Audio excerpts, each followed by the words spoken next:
فبأي آلاء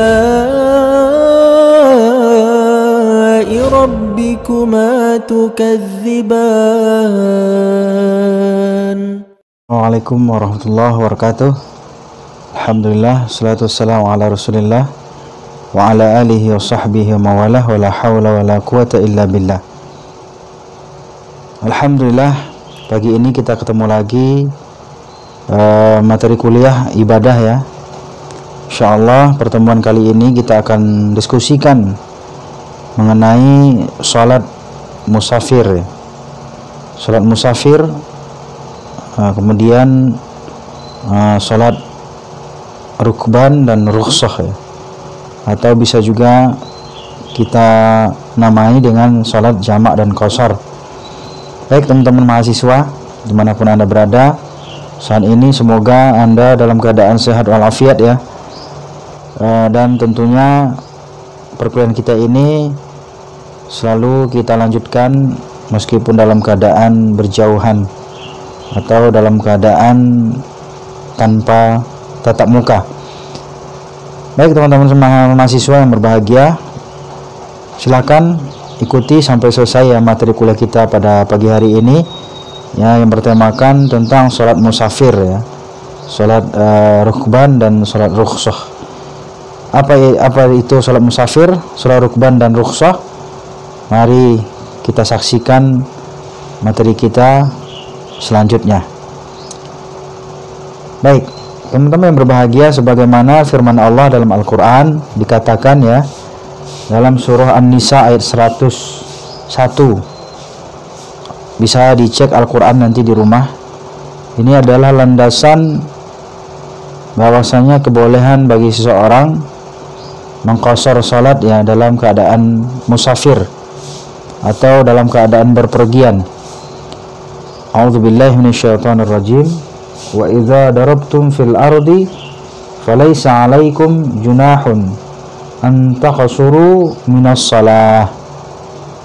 Sebagaimana artinya, dan apabila kamu sekalian bepergian di muka bumi ya, maka tiada mengapa,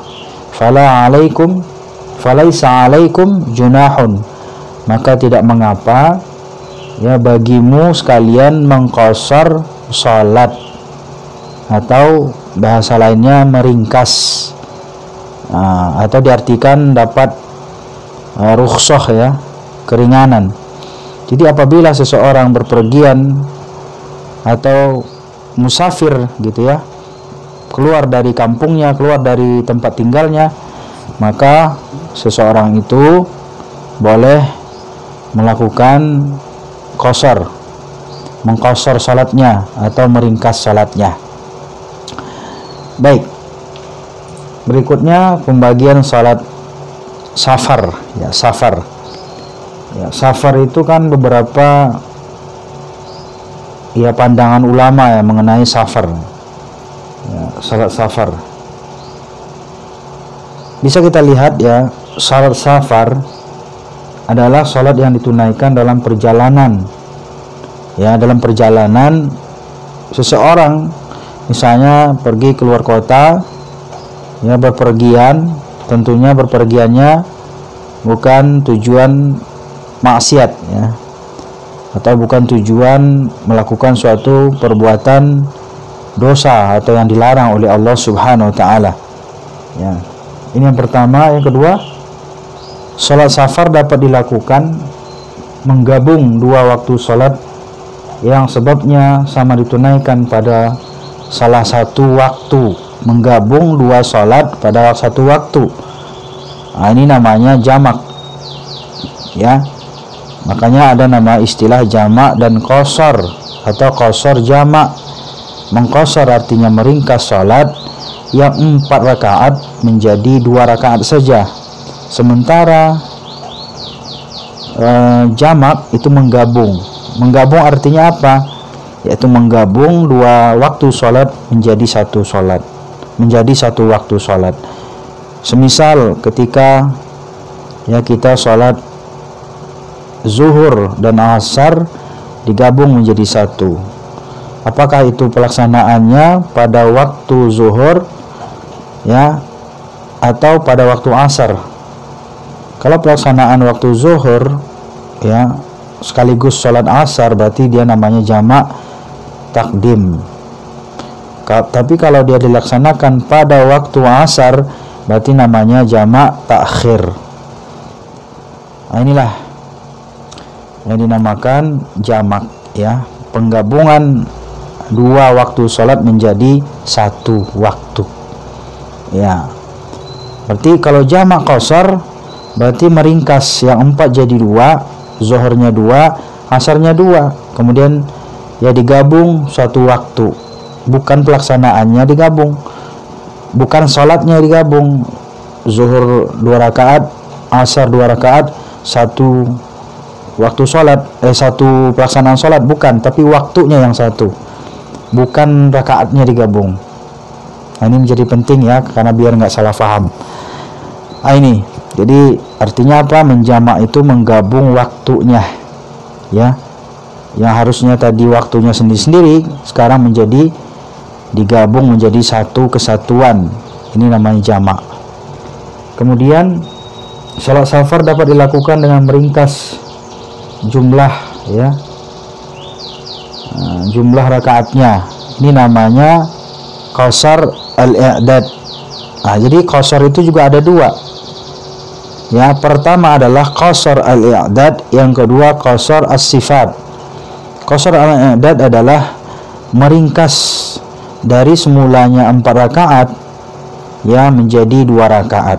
Perlu diingat teman-teman bahwasanya boleh meringkas salat itu menjadi 2 itu hanya salat-salat yang 4 rakaat saja. Ya, seperti maghrib tetap 3 rakaat, tidak ada pengurangan, tidak ada peringkasan. Apalagi subuh, nah, subuh 2 rakaat diringkas 2 rakaat, habis dong.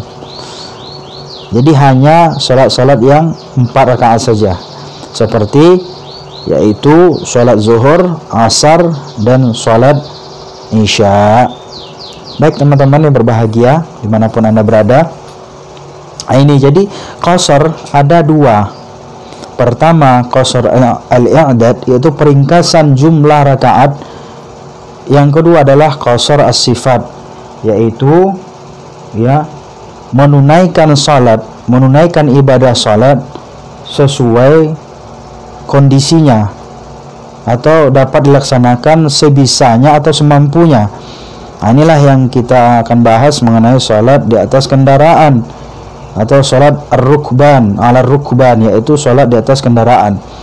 Jadi orang-orang yang salat di atas kendaraan itu bisa melakukan qasar al-i'dad dan kemudian qasar as-sifat. Bagaimana qasar as-sifat? Yaitu berarti melaksanakan salat sesuai dengan kemampuannya, situasi dan kondisinya. Misalnya kalau orang yang lagi salat di atas bis, di atas kereta, berarti kan dia ya pertama menghadap kiblatnya, ya kemana arahnya dia duduk, berarti disitulah kiblatnya. Yang kedua, bagaimana dia rukuk sujudnya, ya berarti kan sesuai dengan kemampuannya dan sebisanya. Yang penting ketika masuk waktu sholat, dia wajib menunaikan ibadah sholat. Apalagi kalau misalnya dikhawatirkan ya tidak bisa menjamin ya kapan dia sampai ke tujuannya. Baik teman-teman, kita lanjutkan. Kemudian salat jamak, jamak kan takdim ya, tadi ada 2 juga, jamak takdim dan takhir. Jamak takdim itu kan berarti menggabung salat ya, 2 salat, berarti mendahulukan salat yang waktunya hadir, salat yang waktunya yang sudah masuk. Setelah selesai berarti kemudian dia berniat untuk melaksanakan sholat jamak takdim. Semisal contoh, misalnya anda pulang kampung dalam kondisi normal ya, tidak dalam kondisi corona sekarang ya, sebelum zuhur udah berangkat, kemudian di perjalanan masuklah waktu zuhur ya, lohor atau zuhur gitu ya, maka kita dipersilakan untuk melakukan salat zuhur terlebih dahulu.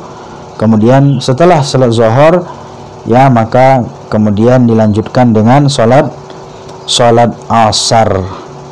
Nah, itu caranya. Jadi mendahulukan sholat yang waktunya yang hadir di saat itu, kemudian baru kita lanjutkan dengan sholat yang berikutnya. Ini jamak takdim. Jamak takhir adalah kebalikannya. Berarti kita mengakhirkan sholat zuhur pada sholat asar. Ini pada contoh sholat zuhur dan asar.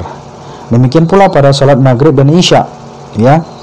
Nah, kalau kita mentakdimkan, berarti kan sholat isyanya pada waktu sholat maghrib. Tapi kalau mentakhirkan, berarti sholat maghrib pada waktu sholat isya. Itu demikian penjelasannya yang mengenai ya pembahagian sholat jamak, ya. Sholat jamak ada jamak takdim dan jamak takhir. Kemudian ada lagi ya yang perlu kita ingat, qasar tadi. Ya. Qasar ada qasar al-i'dad dan as-sifat. Ada satu lagi, qasar i'dad was sifat. Nah, ini berarti kan ada 3 qasar itu. Qasar i'dad jumlahnya dikurangi, ya. Kemudian qasar as-sifat berarti kondisinya, tata caranya sesuai dengan kemampuan di saat itu. Berarti ada qasar i'dad was sifat. Jadi dua-duanya, ya, jumlahnya dikurangi, diringkas, dan kemudian tata caranya sesuai dengan kemampuan di saat itu. Nah, itu. Baik, berikutnya syarat, ya, syarat qasar i'dad, ya, i'dad atau adad, ya. Adad sebenarnya adadun, jumlah, ya, bilang-bilangan, ya. Nah, di sini beberapa pandangan ulama, ya, terkait dengan syarat qasar adad itu. Ya, ada yang mengatakan ketika seseorang musafir, ya, berarti syarat musafirnya dengan jarak 16 farsakh. Lebih kurang di sini ulama memaknai yaitu 56 km paling sedikit. Ini pendapat yang pertama. Kemudian status hukum safarnya mubahan syar'an. Ini syaratnya. Pertama tadi 16 farsakh, yang kedua yaitu perjalanannya, musafirnya adalah musafir dalam kondisi yang mubahan syar'an, yang dibolehkan oleh syariat. Tidak boleh musafir dalam keadaan melakukan dosa, ya, atau melakukan maksiat, ya kan. Nah, kemudian di luar batas kota dalam status safar yang masih melekat. Nah, di luar batas kota, jadi musafirnya bukan di dalam kota. Beda halnya mungkin dengan masyaqqah, yaitu kesulitan, meskipun kurang, ya, jaraknya 16 farsakh, masih di dalam kota, bahkan masih di tempat tinggal, tapi sulit untuk melakukan sholat, misalnya karena tidak ada tempat, atau mungkin dalam kondisi darurat, ya, karena macet, ya, misalnya, atau terjebak dalam suatu situasi kondisi yang darurat, maka datanglah namanya masyaqqah atau kesulitan, ya. Jadi al-masyaqqah tajlibut taisir. Jadi kesulitan itu bisa mendatangkan kemudahan, ya. Jadi Allah Subhanahu wa taala itu memberikan kemudahan kepada kita. Kemudian tempat yang dituju di saat musafir itu jelas, ya, jelas. Ya, berarti kalau mudik, ya, berarti kan pulang kampung, ya, atau ke tempat-tempat yang memang dia belum pernah, ya, datang ke suatu tempat tersebut, tapi dia tahu tujuannya. Rihlah misalnya, ya, road trip misalnya, atau keliling Indonesia, keliling dunia, meskipun tempatnya belum tahu, tapi dianggap yaitu bagian dari suatu tempat yang kita tuju yang jelas, gitu, ya. Maka oleh karena itu bagi orang yang musafir seperti ini dibolehkan, ya, dianjurkan untuk mengambil rukhsah. Nah, kemudian tidak bermaksud untuk mukim, ya, untuk mukim berarti, ya, dia ada keinginan untuk kembali pulang, ya, ke tempat asalnya, gitu. Tidak bermaksud untuk mukim, ya, dalam waktu yang sangat lama. Kalau misalnya 2 hari 3 hari, ya, boleh, karena memang 3 hari, ya, dibolehkan untuk menjamak salat atau mengqasar salat. ya, mengqasar salat. Oke, kemudian tidak bermakmum kepada orang yang salatnya tamam.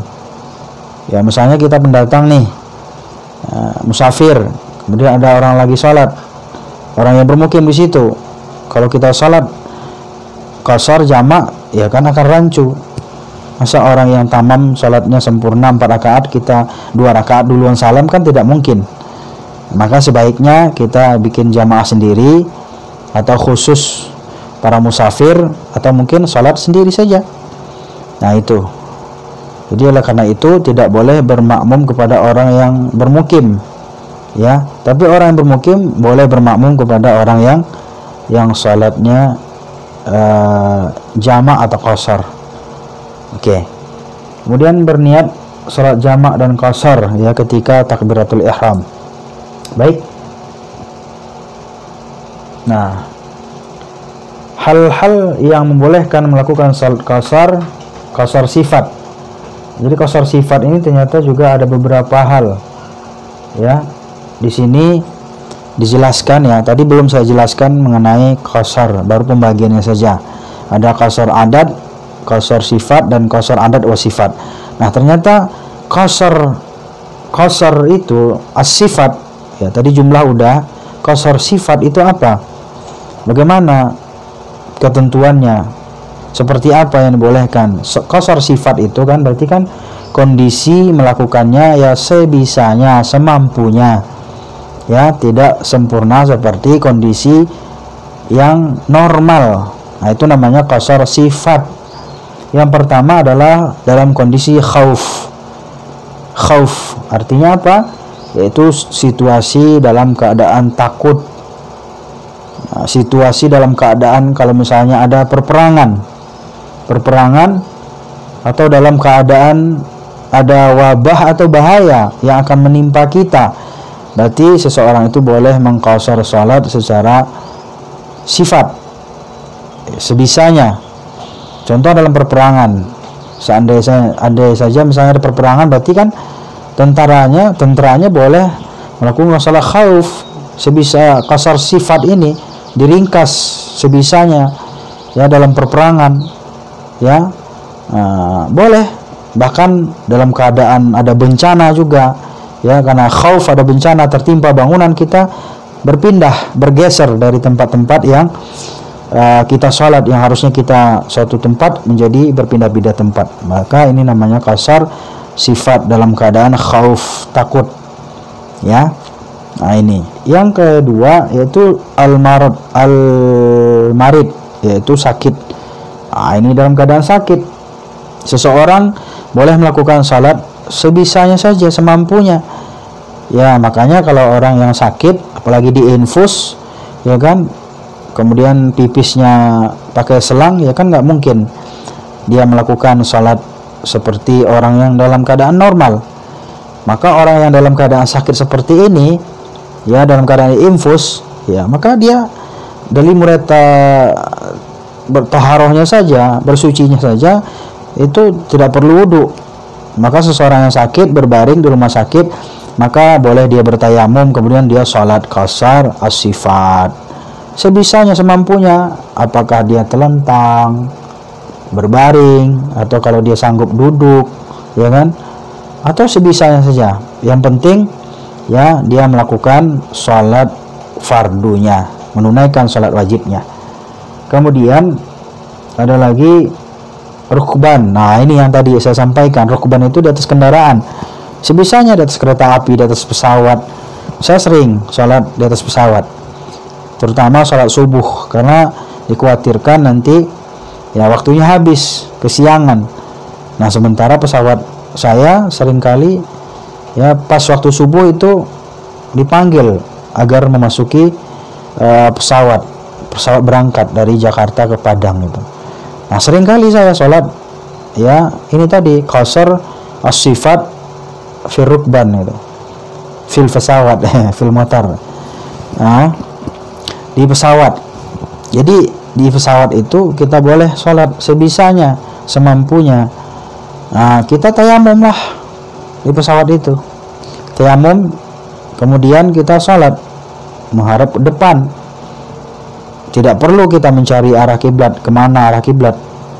Atau nanti kalau pesawatnya muter, kita muter juga mengarah ke mencari kiblat. Repot. Di atas kapal, di atas kereta, di atas bis silahkan. Atau asal jangan di atas motor aja. Anda bawa motor kemudian sholat Allah Akbar, akrobatik namanya. Jadi tidak seperti itu ya. Jadi tempat-tempat memang dimana kita tidak memungkinkan ya. Tapi kalau kita yang bawa mobil, bawa kendaraan, ya berarti kan kita bisa mengkondisikan ya kan keberangkatan kita. Nah, ini penting kita ingat ya. Yang terakhir yaitu sholat ya daim al-hadas, yaitu orang yang selalu hadasnya berkepanjangan ya, terjadinya hadas secara terus menerus ya, pipis terus. Nah, ini biasanya kan orang-orang yang mungkin udah uzur, udah lanjut usia, lansia gitu kan, atau mungkin kita yang lagi ada penyakit ya, pipis terus atau keluar hadas terus, maka seseorang itu boleh salat qasar as-sifat. Jadi ya tutup aja itu kerannya gitu ya, tutup dengan kain atau dengan sesuatu yang membuat dia tidak keluar deras lah, pokoknya minimalisir lah gitu. Maka ini namanya boleh kalau seseorang yang memang kayak baul tasawsul itu kan, orang yang pipis terus, orang tua. Jadi kalau misalnya dia nungguin ini ya susah nanti. Ya udah, daripada waktu sholat habis, berarti sholatlah sebisanya. Dengan catatan apa? Ditutup ya, atau pakai pempes, orang dewasa juga ada. Inilah kemudahan dalam Islam ya, diberikan oleh Allah Subhanahu wa taala. Salat rukban itu ada dalilnya juga. Dalam Al-Qur'an, fa in khiftum farijalan aw rukbanan fa idza amintum fadhkurullaha kama 'allamakum ma lam takunu ta'lamun. Jika kamu dalam keadaan takut atau bahaya, maka salatlah sambil berjalan atau berkendaraan. Luar biasa ini. Dan ini pernah Nabi melakukan gitu. Kemudian apabila kamu telah aman, maka sebutlah nama Allah, salatlah sebagaimana Allah telah mengajarkan kepadamu ya, sebagaimana ya, yang sebagaimana yang kamu kepada kamu yang belum kamu ketahui. Baik teman-teman, maksudnya adalah bahwa di dalam perjalanan, di dalam keadaan kita takut, baik di perjalanan ataupun dalam keadaan normal, ada ketakutan atau ada kekhawatiran ya, ada wabah, ada bencana, ada musibah ya, maka kita boleh melakukan sholat sambil berjalan, berpindah-pindah. Dulu ada kasusnya ya, viral itu di Bali, imam ya jamaah pada muter-muter ya, pada lari kabur. Ada lagi imamnya yang masih istiqomah di situ, ada jamaah yang pindah-pindah gitu. Yang ada yang memegang dinding seperti ini. Karena apa? Karena dikhawatirkan ya akan menimpa atau akan ini jamaahnya atau orang tersebut yang lagi sholat terjatuh, jadi akhirnya megang dinding seperti ini. Jadi ini kemudahan ya, kemudahan dari Allah Subhanahu wa taala. Ternyata dalam Al-Qur'an juga ya ada dalilnya ya, menjelaskan bagaimana kebolehan seseorang sholat dalam keadaan khauf, dalam keadaan takut. Ya terserah apakah itu takut dalam keadaan berperang atau memang karena ada sesuatu mara bahaya, bencana ya, termasuk gempa bumi, tsunami dan lain-lainnya.